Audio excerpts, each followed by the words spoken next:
Pada hari ketika seorang pertapa sakti turun ke desa untuk merekrut murid, aku diberi dua pilihan. Pertama 100 tael perak untuk pulang dan hidup makmur seumur hidup. Kedua masuk ke sekte dewa menjadi murid rendahan tanpa masa depan. Semua orang mengira aku akan memilih yang pertama. Bahkan para dewa pun menganggapku hanya manusia biasa yang serakah. Tapi aku bersujud tanpa ragu-ragu. Guru abadi aku ingin masuk ke sekte dewa. Dan sekte dewa juga bukanlah tanah suci seperti yang kubayangkan. Aku baru saja menghabiskan 9 bulan menyerap ki ke dalam tubuh. 1 pil dan 1 batu roh hadiah dari sekte. Langsung dirampas di hadapanku oleh kakak senior yang bertugas.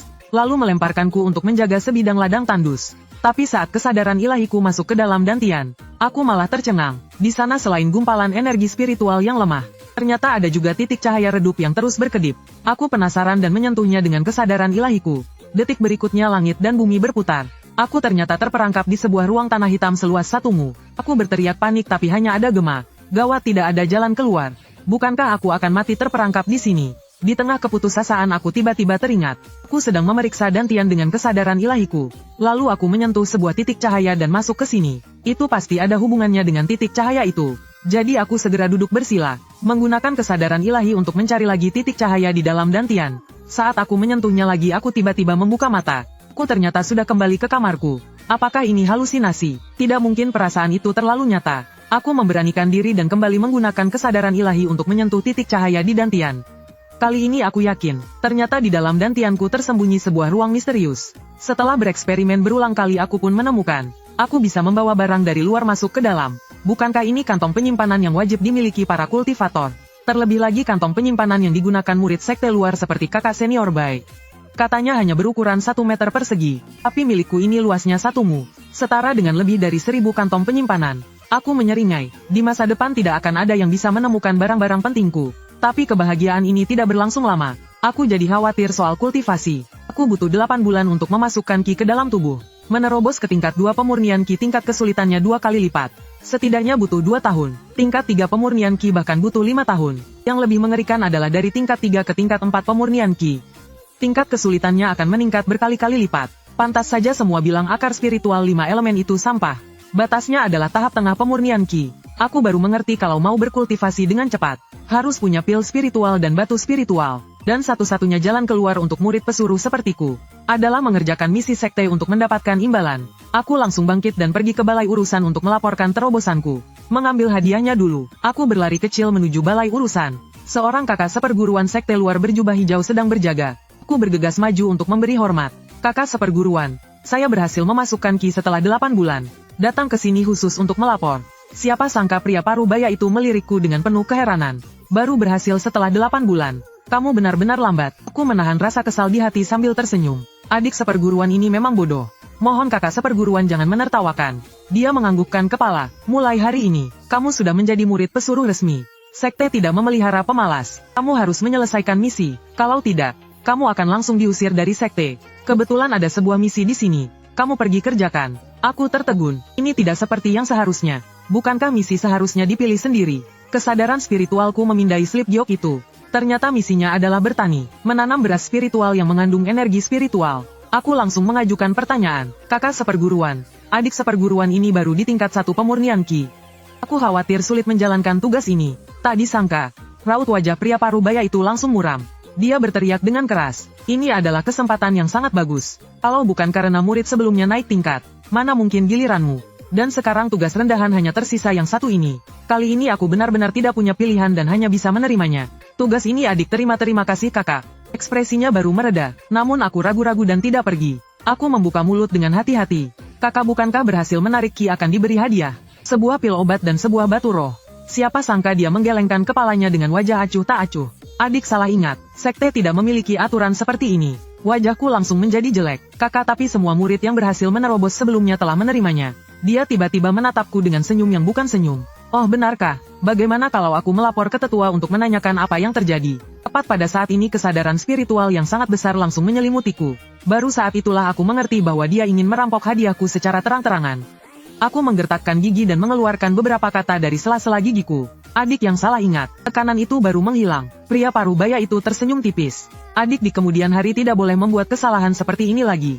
Aku menarik napas dalam-dalam menahan keinginan untuk menyerang dan berbalik pergi. Aku takut jika terus di sini tidak akan bisa menahan diri untuk bertarung mati-matian. Dan setelah aku pergi, kakak seperguruan yang bernama Sun Hao itu menatap punggungku. Sudut mulutnya menunjukkan sedikit rasa jijik. Sampah dengan 5 akar roh juga pantas menggunakan obat roh dan batu roh. Dan ladang roh kelas rendah yang hampir kering itu, kebetulan sekali kekurangan kambing hitam untuk menghadapi penyelidikan sekte. Ternyata ini sama sekali bukan hal yang baik, melainkan sebuah jebakan yang menyeluruh. Aku berjalan keluar dari balai urusan. Wajahku langsung menjadi suram seperti air. Betapa kejamnya dunia kultivasi. Bahkan di sekte yang kuat pun yang kuat menindas yang lemah dan menggelapkan. Hadiah juga tetap terjadi. Aku ingin melapor ke sekte. Tapi aku seorang murid rendahan bahkan tidak bisa bertemu dengan tetua. Pada akhirnya semua karena kekuatanku tidak cukup. Jika aku punya kekuatan yang cukup, bagaimana mungkin Sun Hao itu berani menghinaku seperti ini? Aku tidak kembali ke halaman murid rendahan, melainkan mengikuti petunjuk pada slip giok. Menghabiskan setengah hari untuk menemukan ladang roh itu. Ladang spiritual di depanku luasnya sekitar 1 mu.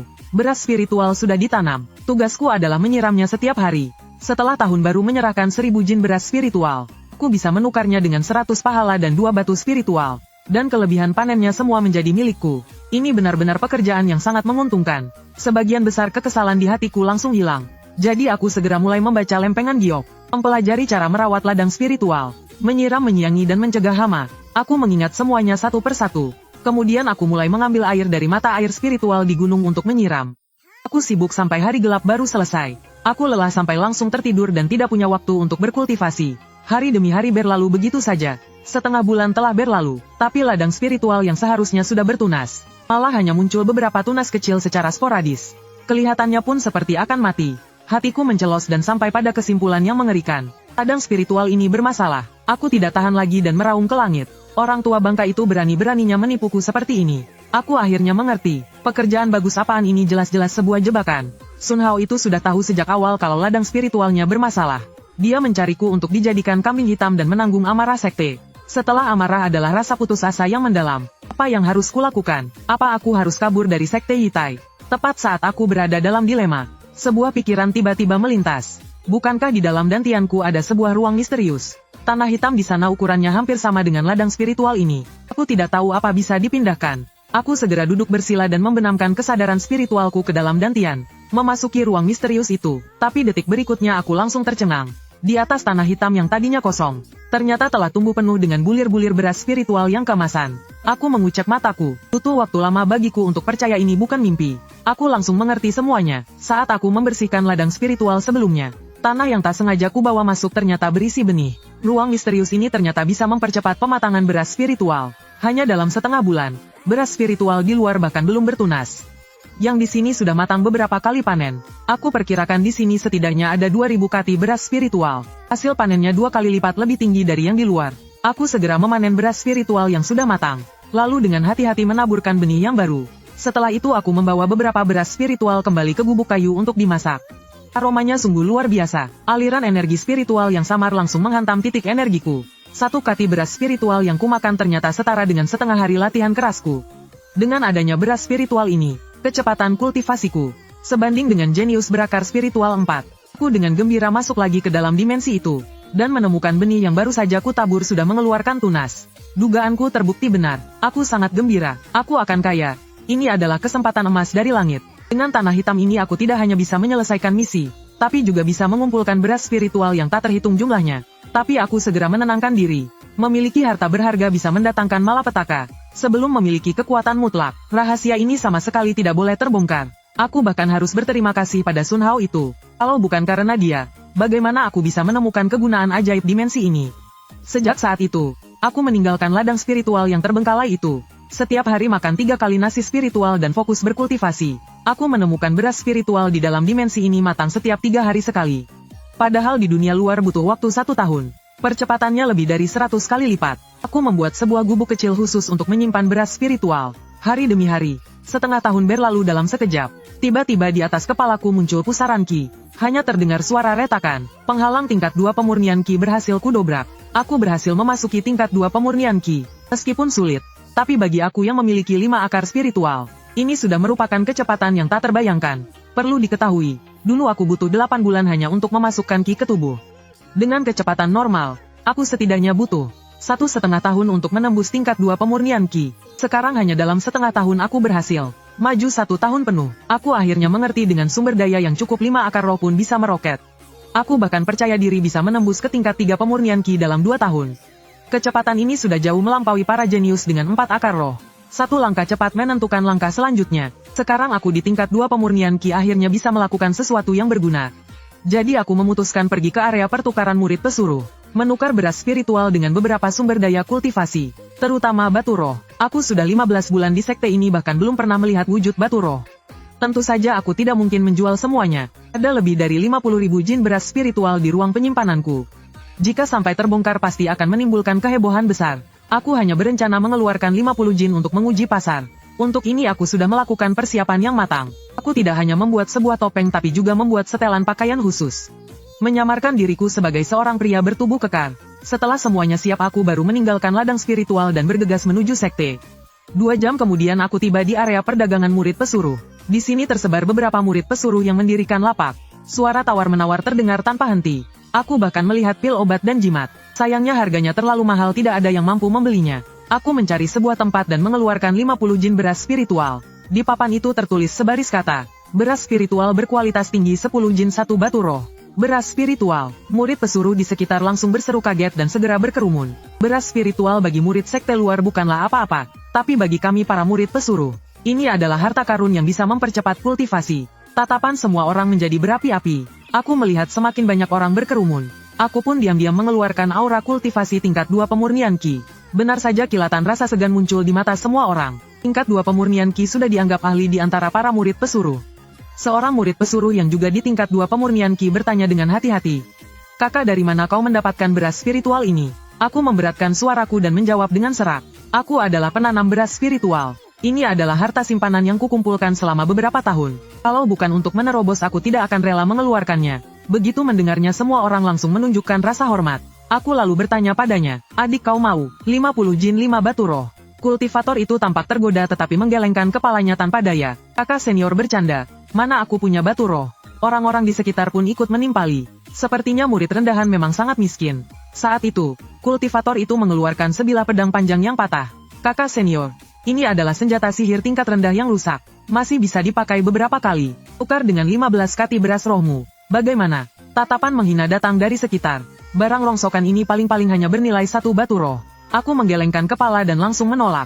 Adik junior, maaf, senjata sihir tidak berguna bagiku. Aku hanya mau batu roh dan pil obat. Wajah kultivator itu penuh kekecewaan. Yang lain juga tampak menyayangkan. Tepat saat aku berpikir beras roh ini tidak akan laku terjual, sebuah suara serak terdengar. 50 kati beras roh. Aku ambil. Seorang pria tegap di tingkat ketiga pemurnian Ki berjalan mendekat. Dia mengamatiku, seolah ingin melihat menembus diriku. Jantungku berdebar kencang. Aku berusaha tetap tenang. Setelah pria tegap itu melihat kualitas beras roh, wajahnya menunjukkan ekspresi terkejut. Adik junior, beras roh ini adalah kualitas terbaik dari yang terbaik.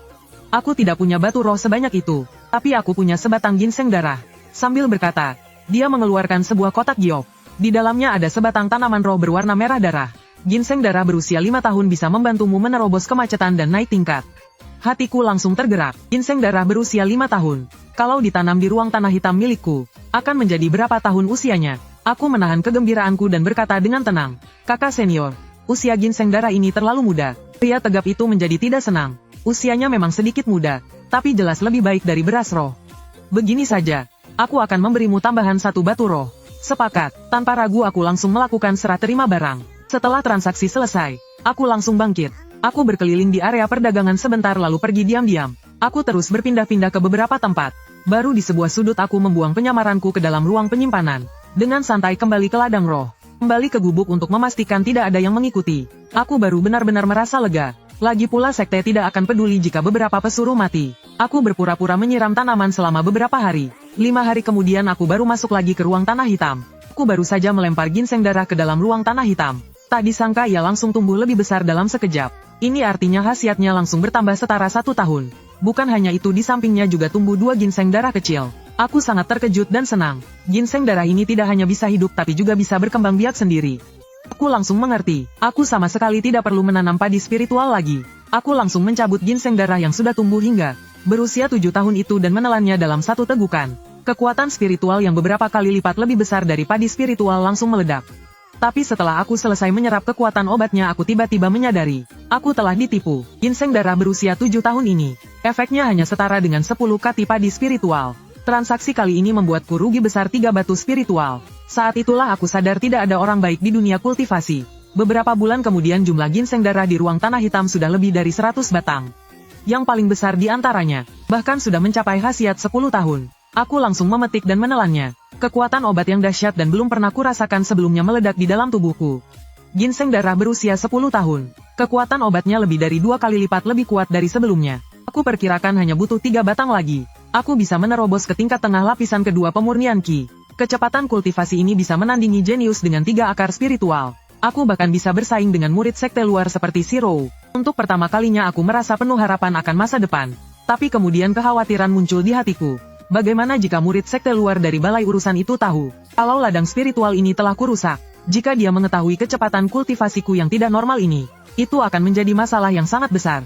Aku harus lebih berhati-hati lagi. Aku berjalan keluar dari gubuk melihat ladang yang hampir mengering ini dan sebuah ide muncul di benakku. Aku mencabut padi spiritual yang setengah matang dari ruang tanah hitam, menanamnya kembali di ladang spiritual lalu menyiraminya dengan air mata air pegunungan. Beberapa hari kemudian padi spiritual ini benar-benar menjadi kuning layu dan tanpa energi spiritual sama sekali. Tepat pada saat itu terdengar suara dari luar ladang spiritual. Apakah saudara ada di tempat? Aku langsung waspada dan berjalan keluar untuk melihat. Ternyata seorang murid rendahan yang juga mengenakan jubah abu-abu. Namanya Zhou Yu, seorang penanam di ladang spiritual terdekat. Dia sengaja datang untuk menyapa. Dia berbelit-belit menanyakan latar belakangku. Aku sudah siap di dalam hati dan langsung berterus terang.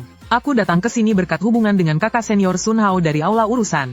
Begitu mendengarnya Zhou Yu langsung menyingkirkan semua niat liciknya. Dia menunjuk ladang spiritualku dan berkata dengan sok tahu. Adik junior Chen, ladang spiritualmu ini kekurangan energi spiritual. Hasil panennya sepertinya tidak akan bagus. Kemudian dia mengubah topik pembicaraan. Mengeluarkan sebuah botol kecil berwarna hijau. Aku kebetulan punya sebotol air spiritual di sini. Bisa menyelamatkan padi spiritualmu. Hatiku tergerak tapi aku bertanya dengan tenang. Kakak senior, berapa harga air spiritual ini? Zhou Yu tersenyum tipis. 1 keping batu spiritual. Aku langsung menyerah. 1 keping batu spiritual lebih baik ku biarkan membusuk di ladang.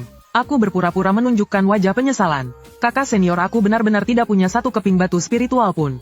Zhou Yu melihatku tidak tampak berbohong, jadi dia hanya bisa pergi dengan kecewa. Melihat punggungnya aku menghela napas lega. Untung saja bukan orang yang dikirim oleh Sun Hao. Tapi kejadian ini juga menjadi peringatan bagiku. Aku harus segera mendapatkan ilmu sihir untuk melindungi diri. Bulan kedua aku mengubah penampilanku. Muncul lagi di area pertukaran murid rendahan. Kali ini aku langsung mengeluarkan 100 kati padi spiritual. Seluruh area transaksi langsung gempar. 100 kati padi spiritual. Itu adalah jumlah besar setara 10 keping batu spiritual. Aku menuliskan barang yang ingin ditukar. 2 jenis ilmu sihir serangan. Begitu selesai bicara seorang kultivator tingkat 2 pemurnian Qi. Langsung berjalan keluar. Salam kakak senior. Begitu aku mengeluarkan 100 kati padi spiritual. Tidak perlu menunjukkan kekuatan sama sekali. Aura itu saja sudah cukup untuk menguasai seluruh tempat. Seorang kultivator tingkat 2 pemurnian Qi segera mendekat. Dia balik bertanya padaku mantra atribut apa yang kubutuhkan. Aku berkata dengan tenang, atribut 5 elemen apapun boleh. Aku kan punya 5 akar spiritual. Mantra apa yang tidak bisa kupelajari? Begitu mendengar itu, ekspresi kultivator itu langsung gembira. Dia buru-buru mengeluarkan sebuah slip giok. Kakak seperguruan, aku punya mantra bola api. Ditukar dengan 50 kati beras spiritual. Kesadaran spiritualku memindainya dan memastikan itu asli. Aku langsung memberikan 50 kati beras spiritual kepadanya. Orang itu sangat berterima kasih sambil membawa beras spiritualnya. Dalam sekejap mata dia menghilang di keramaian. Tak lama kemudian, seorang kultivator lain maju. Kakak seperguruan, aku punya mantra atribut tanah. Juga ditukar 50 kati. Aku juga langsung bertransaksi setelah memeriksanya dengan cepat. Setelah mendapatkan 2 mantra, aku segera kembali ke pondok. Aku tidak sabar untuk mulai mempelajarinya. Mantra bola api. Jurus dewa serangan jarak jauh tingkat kuning rendah. Mantra dinding tanah juga tingkat kuning rendah. Mantra pertahanan untuk menyelamatkan nyawa. Aku memutuskan untuk melatih mantra bola api terlebih dahulu. Aku mempelajarinya seharian penuh dan akhirnya menguasai metode kultivasinya. Tapi saat aku mengedarkan energi spiritual untuk merapal mantra pertama kali, gagal. Tapi aku tidak berkecil hati. Bagaimanapun, aku bahkan bertahan 8 bulan untuk menarik Qi ke dalam tubuh. Aku terus menyesuaikan dan memperbaiki berulang kali. Setelah setengah bulan penuh, gumpalan kecil, bola api akhirnya terbentuk di telapak tanganku. Hahaha, berhasil. Aku tertawa terbahak-bahak karena gembira. Telah menguasai mantra, sekarang baru bisa dianggap sebagai seorang kultivator sejati. Tapi sebelum kata-kataku selesai, bola apinya padam. Energi spiritualku langsung terkuras habis. Energi spiritual sebanyak ini paling banyak hanya bisa menopang 2 kali mantra bola api. Aku menelan sebatang ginseng darah 10 tahun dan bermeditasi untuk pulih. Sepertinya aku harus segera menembus ke tingkat ketiga pemurnian Ki.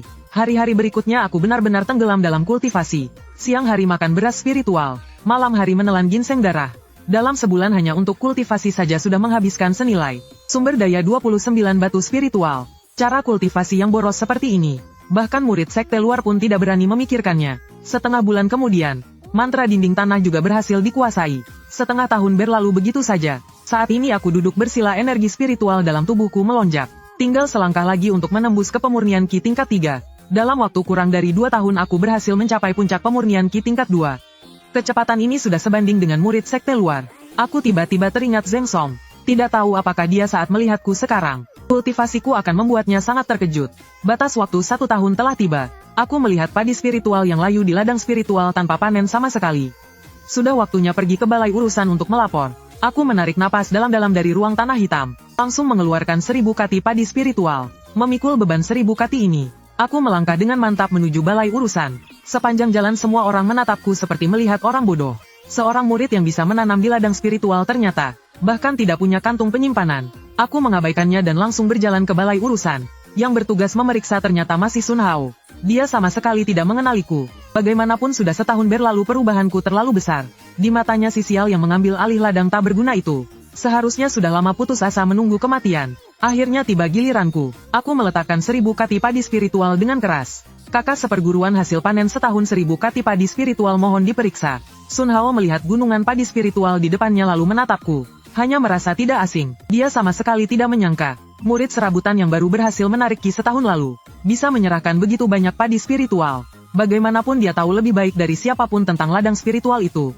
Ladang itu sama sekali tidak bisa menumbuhkan sebutir padi pun. Niat busuknya itu sudah lama aku lihat. Energi spiritual di ladang ini habis, pasti ada hubungannya dengan dia.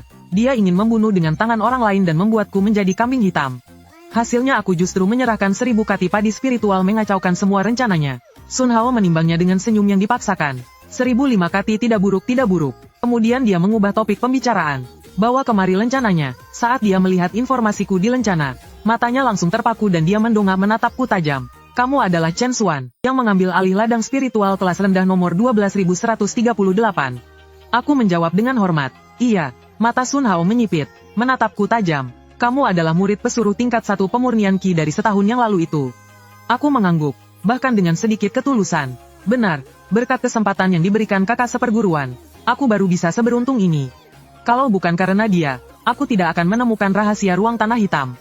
Sun Hao benar-benar tercengang. Dia mendesakku bagaimana cara menanam 1000 jin beras spiritual. Aku menggaruk kepala dengan wajah polos. Hanya mengikuti slip giok yang diberikan kakak seperguruan. Menyiram air dan membasmi hama. Aku menjelaskan prosesnya dengan sempurna tanpa celah. Aku bahkan sengaja menyerahkan 5 jin lebih agar dia tidak bisa menemukan kesalahan sedikit pun. Sun Hao jelas tidak percaya. Tatapannya membara. Sesederhana itu, aku balik bertanya. Apa memangnya ada masalah? Dia terdiam. Dia tidak habis pikir. Seorang sampah dengan 5 akar spiritual. Bagaimana mungkin dalam setahun bisa naik dari tingkat 1 ke tingkat 2 pemurnian Ki?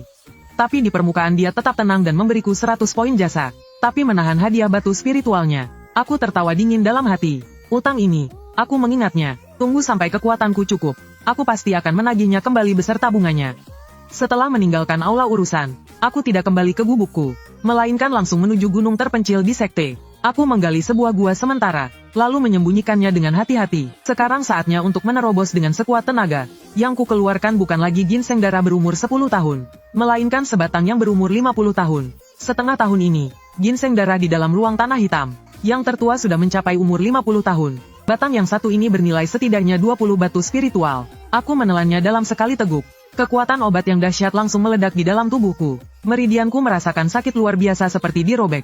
Aku buru-buru menjalankan teknik kultivasi dan menyerapnya dengan gila. Saat aku sedang dalam pengasingan untuk menerobos, Sun Hao sudah muncul di ladang spiritual nomor 12138. Dia menggunakan teknik hujan awan dan menaburkan benih spiritual. Setelah sibuk selama beberapa jam, benih itu tidak menunjukkan pergerakan sama sekali. Ladang spiritual ini benar-benar tidak berguna. Bocah itu menipuku. Sun Hao bukannya marah, malah tertawa terbahak-bahak. Kesempatan emas. Selama bisa menangkapnya, pembangunan fondasi pun bukan lagi mimpi. Dia berkultivasi selama 30 tahun baru mencapai tingkat 6 pemurnian Ki. Demi menerobos, dia rela merusak ladang spiritual dan mengambil jatah para pekerja. Sekarang dia melihat jalan pintas yang lebih cepat. Dia mengeluarkan pedang terbangnya dan langsung menuju kediamanku. Namun tidak menemukan siapa-siapa. Bocah licik. Sun Hao menggertakkan giginya. Akan kulihat kemana kau bisa bersembunyi. Dia tidak tahu pengejarannya memberiku waktu berharga untuk menerobos. 8 hari kemudian, sebagian besar khasiat ginseng darah 50 tahun telah kuserap. Meridian Ren dan Duku seketika terbuka. Mana di dalam dantianku meningkat lebih dari 2 kali lipat. Akhirnya aku mencapai tingkat 3 pemurnian Qi. Aku melambaikan tangan dan mengeluarkan jurus bola api. Dengan suara ledakan, dinding gua berlubang sebesar baskom. Aku melambai lagi. Jurus dinding tanah. Sebuah dinding tanah yang tebal muncul dari tanah. Satu serangan satu pertahanan. Sekarang bahkan jika berhadapan dengan kultivator pemurnian Qi tingkat 3 biasa, aku juga punya kekuatan untuk melawan. Hanya saja bagaimana caraku mengatasi bom waktu bernama Sun Hao ini. Jika akhir tahun tidak bisa menyelesaikan misi, aku tetap akan diusir dari sekte. Dikeluarkan dari sekte masih lebih baik. Yang paling kutakutkan adalah kultivasiku dilenyapkan. Saat itu tiba, Sun Hao pasti tidak akan melepaskanku. Aku mengertakkan gigi. Hanya ada satu pikiran di benakku. Aku akan berjuang mati-matian. Dalam 1 tahun harus mencapai tingkat 4 pemurnian Qi untuk menjadi murid luar. Hanya dengan begitu aku bisa mendapat perlindungan sekte.